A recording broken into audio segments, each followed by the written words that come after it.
30 жалпы білім беретін мектептің 7 сынып оқушысы Лесхан Раянна. Жасыл клуб номинациясында Жасыл қала таза болашақтың кілті тақырыбын таңдадым.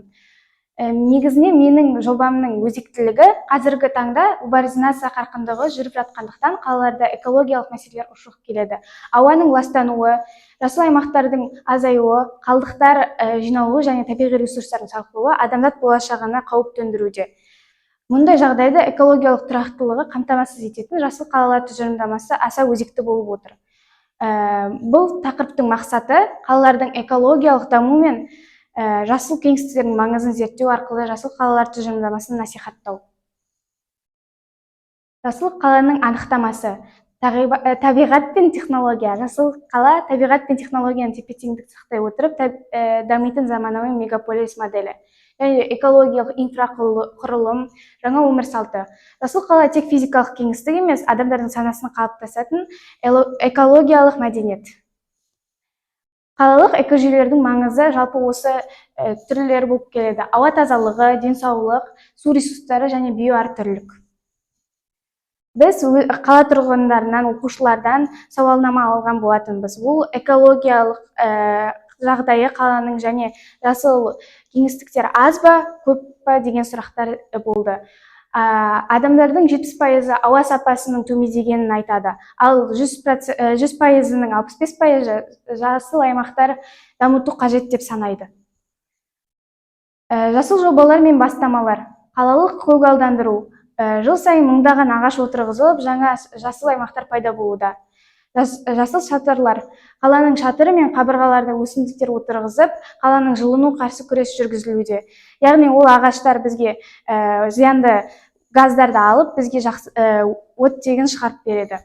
Электрлік көліктер. Экологиялық таза көліктерді пайдалану артып, арнайы зарядтау станциялары орнатылуда.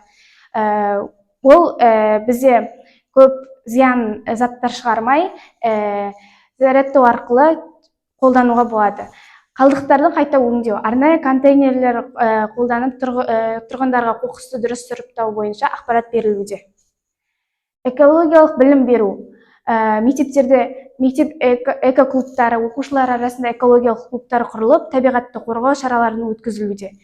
Экологиялық семинарлар. Тұрғындар өзінің экологиялық тақырыбында семинарлар мен тренингтер ұйымдастырылады. Қоқысты сұрыптау мәдениеті. Қалдықтарды дұрыс сұрыптау бойынша ақпаратты кампаниялар жүргізілуде.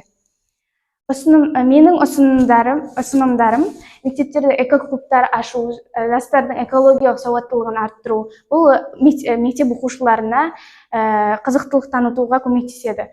Эко-қауымдастық ашу. Әлеуметтік желілерде, яғни Инстаграмда немесе ТикТокта тәжірибе пікір алмасу арқылы біз өзіміздің білетін затымызды басқа адамдарға жеткізе аламыз. Эко-көлік түрлерін қолдау, велосипед жолдарын салу, электрокөліктерді дамыту, қалалық көгалдандыру жұмыстарын көбейту. Бұл арқылы бізді күтетін нәтижелеріміз экологиялық сауаттылық, нақты ұсыныстар, қоршаған ортаны жақсарту бағытталған нақты ұсыныстар жасалады. Жауапкершілік, табиғатты қорғауға деген жауапкершілік қалыптасады. Және жасыл кеңістіктердің рөлі кеңінен түсіндіріледі.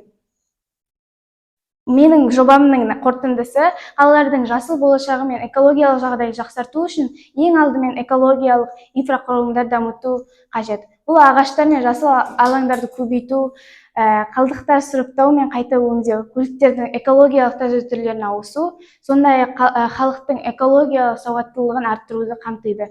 Жасыл жобалар мен бастамалар сонымен қатар жас ұрпаққа экологиялық мәселелерді түсіндіріп, олардың белсенді түрде қатысу қамтамасыз етеді.